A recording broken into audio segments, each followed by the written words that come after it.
guiados com o Salmo 23, verso 5, que lemos: Preparas-me uma mesa na presença dos meus adversários, unges-me a cabeça com óleo, o meu cálice transborda. Ali na versão corrigida, que é aquela que está na melodia da nossa alma. E é claro que um leitor desse salmo, uma leitora desse salmo, faz algumas perguntas, porque as culturas nossa e do período em que surgiu esse salmo são muito diferentes. Agora mesmo nós lemos, por exemplo, os versos 7 a 8 do Salmo 16, que diz que o meu coração me aconselha, mas no hebraico é rim, porque na antiguidade se acreditava que o rim era o centro da vida. Hoje nós dizemos que é o coração ou a mente. Então nós sempre temos que acompanhar as percepções que as nossas culturas vão tendo. Aqui, portanto, é uma ideia de honra. Por isso dei a mensagem de hoje o subtítulo: Vitória, Honra e Alegria. É a ideia de alguém que numa reunião onde estão pessoas hostis, pessoas que não aplaudem, pessoas que não o admiram, e o Deus Eterno dá um lugar de honra a essa pessoa e serve pessoalmente a essa pessoa. E como parte dessa honra, pega um azeite e coloca sobre a cabeça da pessoa para perfumar todo o seu corpo e assim esse perfume exalar por toda a casa, por toda aquela sala de recepção. E o meu cálice transborda, isto é, então toma o vinho, serve o copo para o convidado e derrama até transbordar, falando da alegria exuberante, transbordante, como deve ser a vida. Esse é o sentido básico dessas poucas palavras que, na versão prazer da palavra, no caso do Salmo 23, eu decidi, diferentemente, maximizá-lo, alongá-lo, para que o sentido fique mais claro para todos. Ficou, portanto, assim: quando a derrota é certa, o Deus Eterno muda a história e me chama para a sua casa, e eu aceito o convite. Entro e me surpreendo. Na minha aflição, Ele me acolhe. Na minha fome, Ele me alimenta. Quando sou envergonhado, Ele me aplaude. Na hora de me sentar à mesa, Ele me põe na cadeira central, como se fosse minha homenagem o banquete, e é. Ele vê em mim valor quando ninguém vê. Ele me devolve a alegria de viver. Este salmo, portanto, 23, particularmente do verso 5, nos fala dessas três percepções que queremos ter para a nossa vida, experiências que almejamos fruir: a vitória, a honra e a alegria, na presença dos meus adversários. Adversário também nos Salmos não são necessariamente pessoas. Davi e os demais salmistas não tinham tantos inimigos assim, mas era a maneira de falar dificuldade, ou como nós falamos hoje, problemas, né? Muitos problemas. Essa linguagem do Salmo que é algo personificado, né? É típico da cultura hebraica.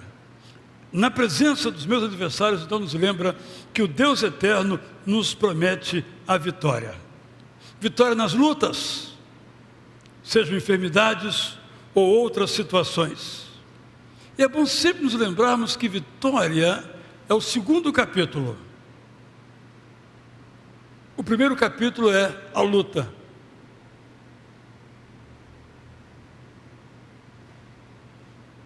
Muitas vezes queremos ter vitória sem lutar. Não é possível. Ouvimos até, não é? Que a nossa vida é de vitória em vitória. Vitória sobre as lutas. Mas dá para não ter as lutas? Nós pais lidamos muito com essa dificuldade. Buscamos preservar os nossos filhos dos problemas. E às vezes fazemos mal isso. Porque a vida não é feita só de vitórias, ou de situações boas, mas de dificuldades. Mas sobre elas, Deus eterno nos promete para cada uma delas vitória. Uma vida vitoriosa é uma marca evangélica. Biblicamente falando, é uma marca evangélica. Jesus nos disse que nós seríamos vitoriosos, que nós triunfaríamos sobre as aflições.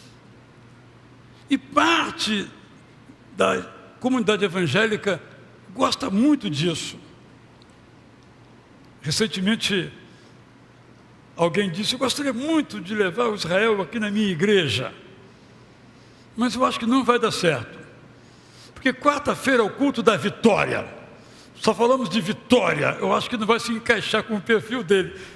Eu não sei, a pessoa que disse, não estou entrando aqui no pormenor. Já contei que uma vez eu fui numa outra igreja e o pastor, no caso o bispo, me pediu para terminar com a bênção apostólica. Eu terminei com a bênção apostólica, não é? Que nós conhecemos. Aí ele pegou o microfone e completou a bênção apostólica. Então, irmãos, essa semana será de quê? Todo mundo: vitória! Mais forte de quê? Vitória, vitória! Há um lado positivo nisso.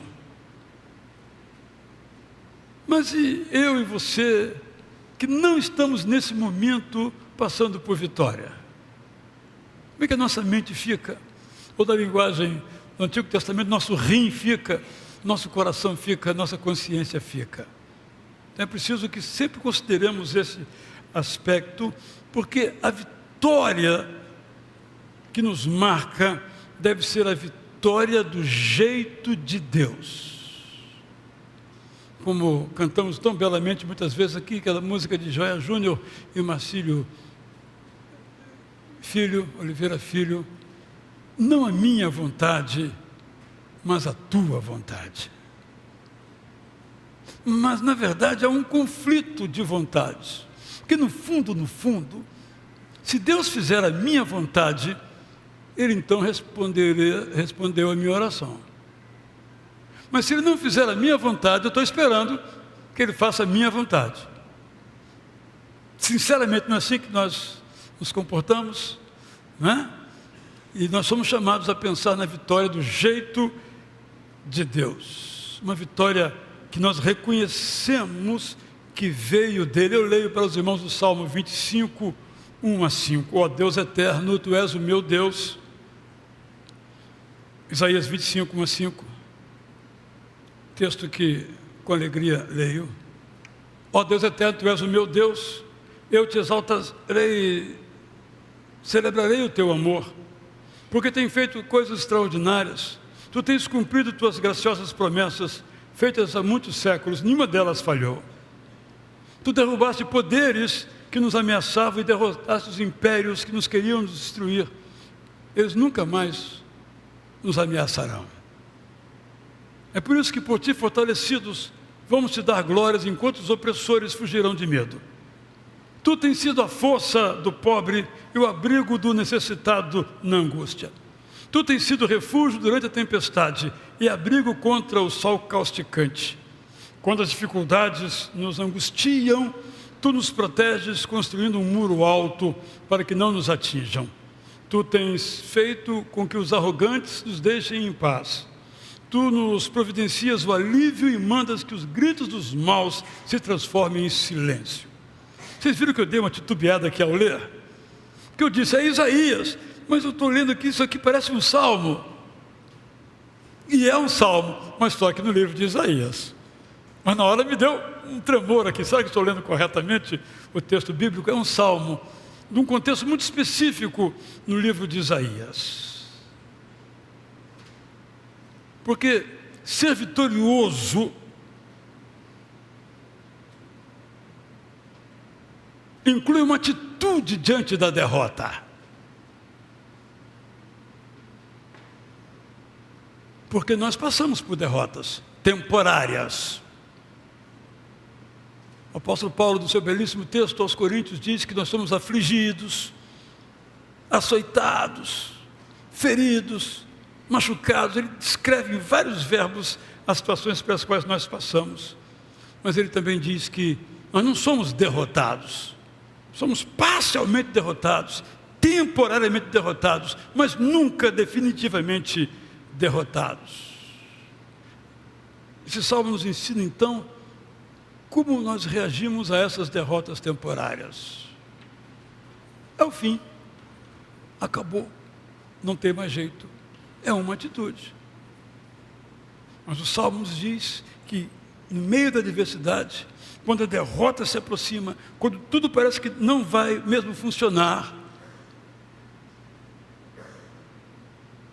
Ele prepara uma mesa para nós na presença das dificuldades todas.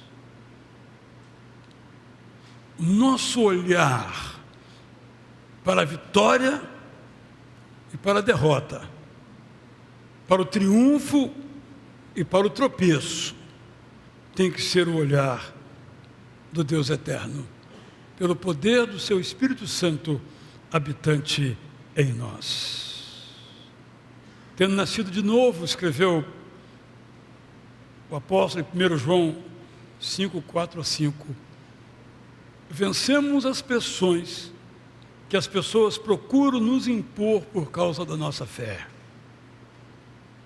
Nossa vitória não vem de nós mesmos, mas de Jesus Cristo em quem cremos. Portanto, quem crê que Jesus Cristo é o Filho único de Deus é vencedor. Paulo escreve em 1 Coríntios 9, 24 a 26, vocês sabem que numa competição muitos atletas correm, mas só um deles ganha a medalha de ouro. Então corram para ganhar a medalha.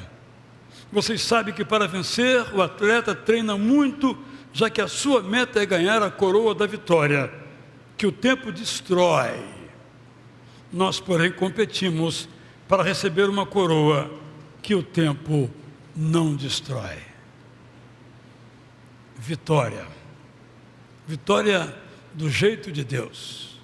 Vitória que não cause dano nem a nós, nem a ninguém. Vitória. O Deus eterno nos prepara uma mesa para celebrarmos a nossa vitória.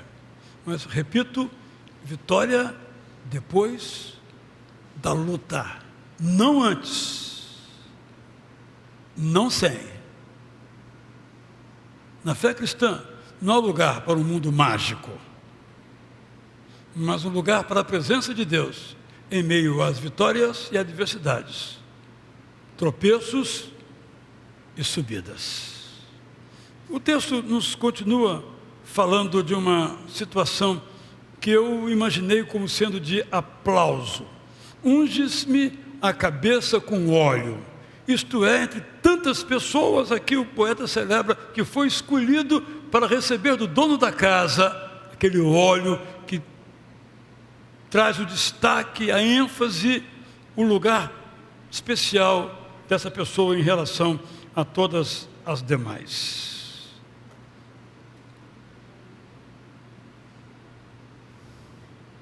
Em todas as culturas antigas, o sumo bono, o ideal da vida, aquilo que é mais importante, aquilo que é o mais buscado é a honra. Eu não sei quem já viu aqui, nos filmes, um espetáculo de gladiador. Na Roma Antiga, também comum em outros países, inclusive a Grécia da Antiguidade. Eu, quando via aqueles filmes, ficava me perguntando, por que o cara luta?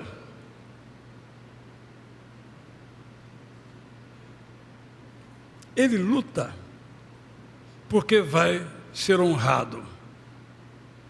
Ele luta porque se o imperador estiver sentado ou um outro político romano estiver sentado e quando ele lutar, ele vai ouvir um ave, salve. Ele luta por aquilo. Eu também ficava pensando quando via os filmes épicos de guerra, por que aqueles soldados iam lutar? E alguns, inclusive o general, dava ordem dizendo o seguinte: você vai morrer. Não há chance de a gente vencer. Nós vamos lutar. É a nossa honra. Estou destacando esse aspecto da antiguidade que permanece até hoje.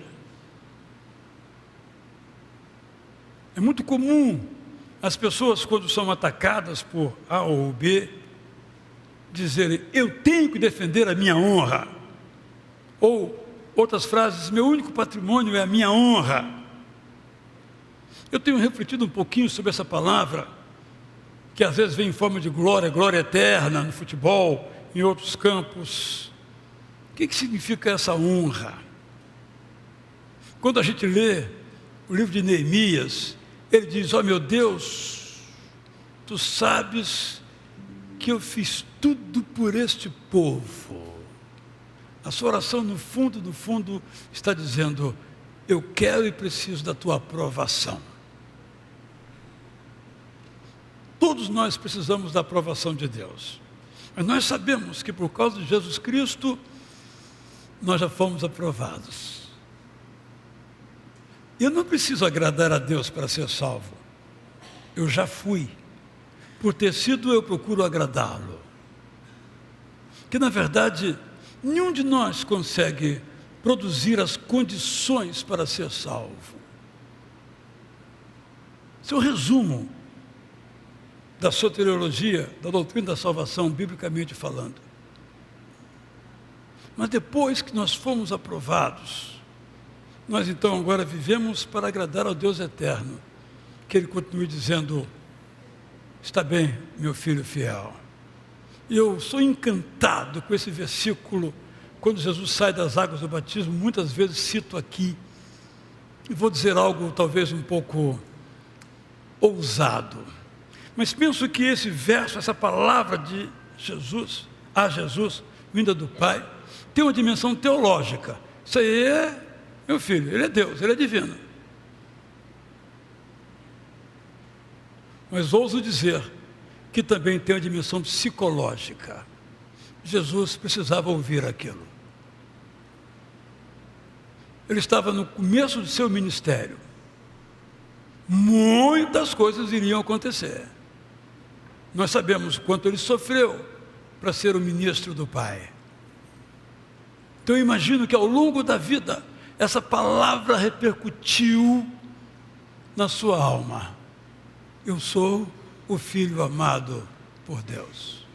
Estão me esbofeteando, estão me xingando, estão me desprezando, estão me desdenhando, estão me machucando, estão me ferindo. Mas eu me lembro do dia do meu batismo, em que tu disseste que eu sou o teu filho amado.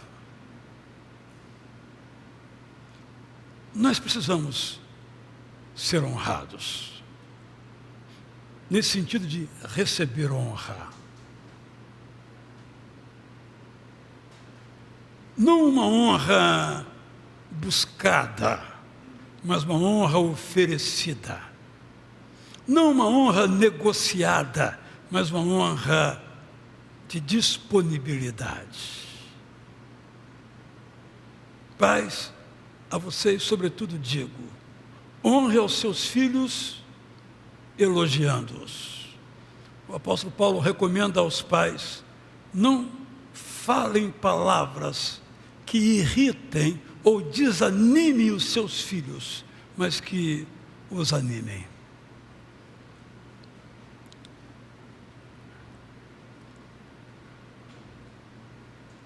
Eu sabia que meu pai me apreciava, embora ele nunca tenha dito, seus gestos. Mas de vez em quando alguém chegava para mim e dizia: o seu pai disse sobre você o seguinte. Aquilo me enchia a alma. Nós somos assim.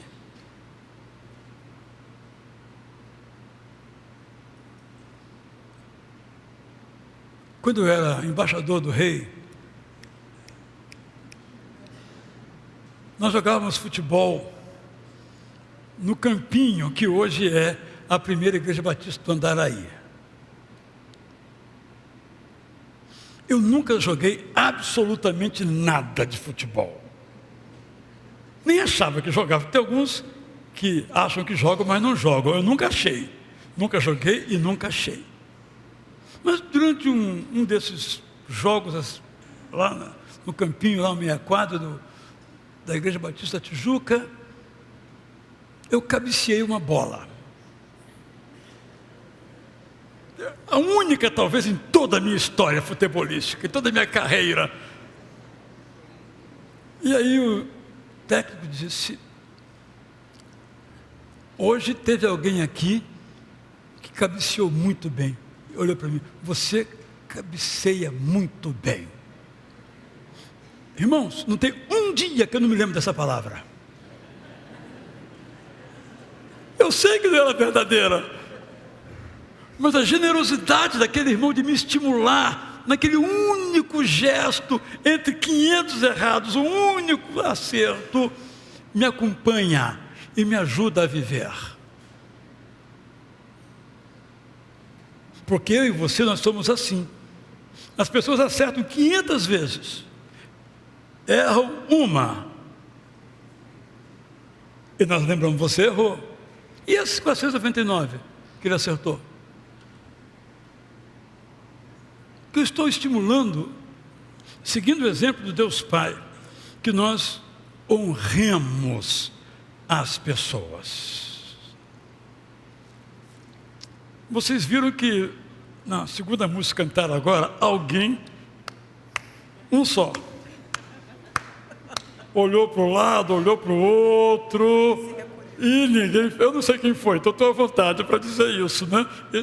E se recolheu. Não estou discutindo aqui a questão de aplauso, não é? A coro, a cantora, a pregadora, não é esse o meu ponto, não. O meu ponto é que nós precisamos honrar as pessoas, porque Deus nos honra. Na cultura hispano-americana, existe uma expressão que não tem em português: dom, D-O-M. Fulano de tal é o Dom Francisco, Dom Antônio. Dom é um título que não está em nenhum registro, nenhum documento, mas é uma maneira de reconhecer que aquele camarada, aquela pessoa, no caso o homem, o dom, né? A dona também, mas dona não tem o mesmo sentido, aquele dom é alguém que nós respeitamos. Jovens, já contei essa história aqui, vou repeti-la. Eu estive em Angola ministrando um curso aos pastores há alguns anos. E o meu tema era como escrever um livro e uma lição para a escola bíblica. Esse era o assunto do curso que eu fui ministrar lá. E primeiro dia de aula, de tarde, lá no templo da primeira igreja batista da capital lá, terminei primeira 2 horas do curso e perguntei: alguma pergunta? Silêncio, como se dizia antigamente, sepulcral. Ou eu sou muito bom professor, que não ficou nenhuma dúvida, o que é impossível, ou não entenderam nada. Silêncio. Aí eu insisti, calados, totalmente calados. Falei: gente, estou falando português, que língua eu estou falando? Não há nenhuma troca aqui, o que está acontecendo? Nunca aconteceu isso comigo. Aí uma pessoa se levantou e fez uma pergunta. Aí depois dessa pergunta surgiram tantas que agora eu tive que calá-las, porque não aguentava tanta pergunta. Por quê? Ele era o mais velho. Enquanto o mais velho não fala, ninguém fala. Está escrito isso em algum lugar? Não. Mas o mais velho, no caso, ele até tem uma expressão, o mais velho. E o mais velho não é o mais velho. O mais velho é o reconhecido como o mais velho. Pode ser mais novo ou não. Cultura da honra. Honra, diz o apóstolo Paulo, a quem a honra se deve. Nós vivemos numa sociedade, os irmãos sabem disso, da cultura da conspiração, da treta, do ataque. Quem atacar mais, o algoritmo é maior, alcança mais sucesso. Nós temos que recuperar isso, recuperar a honra. A quem honra, honra. Seu familiar, honre a ele. Seu filho, honre a ele. Tirou 9,5. Claro, podia ser 10, né? Mas eu vou falar o quê? Obrigado, garoto. Obrigado, menina. 9,5, ótimo. Na sua idade, o máximo que eu tirava era 8. Mas eu posso dizer, eu esperava 10. Qual é a minha contribuição positiva nesse caso? 0. Estupidez absurda. Só isso. Mas 9,5. E digamos que tirou 5,1. Mas a vida inteira tirou 3. Meu filho, 5,1 você passou. Não precisa dizer, espero mais, hein? Só isso. Ele vai receber a mensagem. Eu estou mencionando diferentes situações de honrar as pessoas. Se usássemos os termos bíblicos, vamos pegar essas pessoas, nosso filho, nosso chefe, nosso professor, nosso médico, seja quem for, e honrar essa pessoa, colocá-la no centro e ungí-la com óleo. Na cultura bíblica hoje, diferentes formas de a gente fazer isso. Penso que o Salmo nos ensina um pouco mais sobre alegria, mas vou lhe convidar para vir a semana que vem, que eu vou então tratar desse tópico sobre a alegria. Vamos aplaudir. De novo, não me refiro a coro, corista, pregador, uma atitude de reconhecer as pessoas que fazem coisas bem feitas para nós ou para os outros. Vamos honrar essas pessoas. 2 ensinos, portanto, que temos nesse verso 5 do Salmo. Primeiro, pensar as nossas dificuldades e as nossas vitórias de acordo com Cristo, do jeito de Cristo. Vocês acham que Jesus Cristo foi um vencedor ou um perdedor? Os romanos diziam assim: como é que vocês seguem a Cristo? Vocês dizem que é Deus. Ele foi crucificado? Você não tem vergonha, não? Para os romanos era inadmissível, inaceitável que alguém fosse cristão, porque adoravam um Deus derrotado, que o Império Romano derrotou. E nós, concordamos com os romanos? Ou Jesus Cristo foi o vencedor, o maior deles? Claro, mas como é que ele venceu?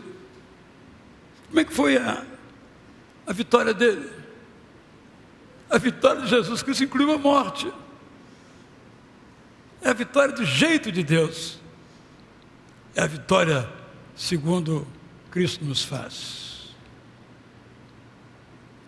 Segundo lugar, só recapitulando, eis aí o meu filho querido, que me dá muito prazer. Nós diríamos mais ou menos hoje assim, né?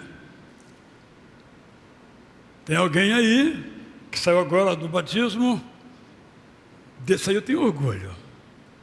Não é cultura popular, orgulho não é boa palavra, mas é isso. O Deus eterno tinha orgulho, o Pai, o Abba Pai, tinha orgulho de Jesus. Vocês estão me entendendo a palavra orgulho, o sentido aqui, né, que ele está usando, mas ele falou aquilo para honrar o seu filho. E o seu filho foi fiel à missão. Porque o Pai confiava nele. O Abba Pai honrou o Filho Jesus. Quando Jesus se refere aos seus discípulos, quase sempre são palavras: Eu sei que vocês foram para o campo, inclusive quando vocês foram, eu vi os trovões riscando o céu com os relâmpagos. Eu vi que Satanás se submeteu a vocês. Animados, voltavam para o campo. Jesus não dizia, eu esperava mais, entendeu? Eu sei que vocês converteram 10, eu achei pouco, eu esperava uns 20. Não, eu vi Satanás se rendendo. Esse jeito de ser de Deus, que esse Salmo, verso 5, nos traz, deve ser o nosso jeito. Que essas lembranças, promessas, também desafios do Salmo 23:5 possam aquecer os nossos corações. Continuo na semana que vem, se Deus quiser, no culto das 9 horas, falando sobre a alegria, quando nós lemos então, unge